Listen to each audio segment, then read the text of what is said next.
Lorsqu'un enfant mineur disparaît et que l'information sort, automatiquement, l'appareil judiciaire est déclenché. Mais un adulte, il faut une démarche, parce que les adultes ont le droit de disparaître aussi volontairement. C'est un droit. Parce que vous n'êtes pas à la maison, on n'a pas le droit de vous chercher. C'est pour ça qu'on est adulte aussi.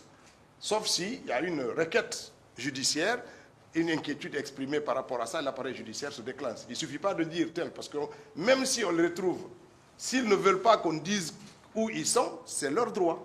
On ne dira pas. Donc c'est très important. Ça, c'est un deuxièmement. Pour cet avocat français-là, M. Vincent, ce qu'il dit sur la Guinée, il ne peut dire ça que sur la Guinée, et c'est ici qu'on peut trouver un relais. Et je pense que, du point de vue de son métier, du métier d'avocat, cela devrait heurter ses confrères de notre pays. Parce qu'une personne s'inquiète ou porte plainte pour le profit de citoyens qui l'ont saisi sur une inquiétude est légitime. Mais qu'ils partent jusqu'à accuser le chef de l'État, accuser le haut commandant de la gendarmerie, accuser le ministre de la Défense. C'est une déclaration très forte et qui pourrait avoir des conséquences judiciaires, y compris pour lui. Parce qu'on ne peut pas accepter tout. Vous pouvez vous inquiéter légitimement que quelqu'un a disparu, j'ai été saisi par les membres de sa famille ou ses amis de porter plainte. Très bien.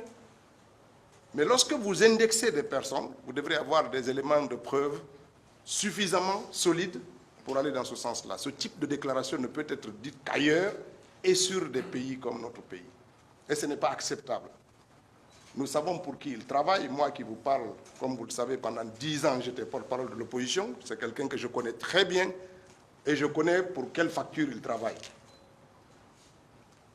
Et je sais ça.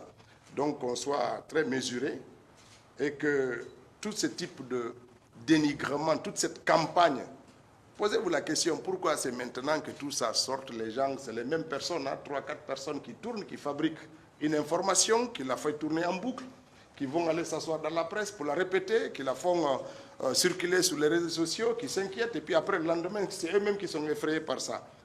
Parce que la France abrite les Jeux Olympiques, ils croient que c'est une période propice pour jeter le discrédit sur la transition. Mais ils perdent leur temps, parce qu'il y a des Guinéens qui vivent ici et qui vivent là. Il y a du sérieux, des informations sérieuses. La justice guinéenne est à l'écoute et les démarches sont entreprises pour faire en sorte, s'ils sont dans les mains de quelqu'un ou d'une institution ou d'une organisation, qu'ils soient retrouvés. Nous travaillons dans ce sens-là et l'appareil judiciaire est mobilisé pour ça et à l'écoute de toute bonne information par rapport à ça. Mais pour le reste, la campagne de discrédit, bon, elle arrive à sa fin, hein, parce que quand on a fait le tour de France 24, TV5 et RFI, après on se repose un peu. Bon, ben voilà, là ils ont fait le tour. Maintenant, j'espère que la calmie va venir dans les prochains jours.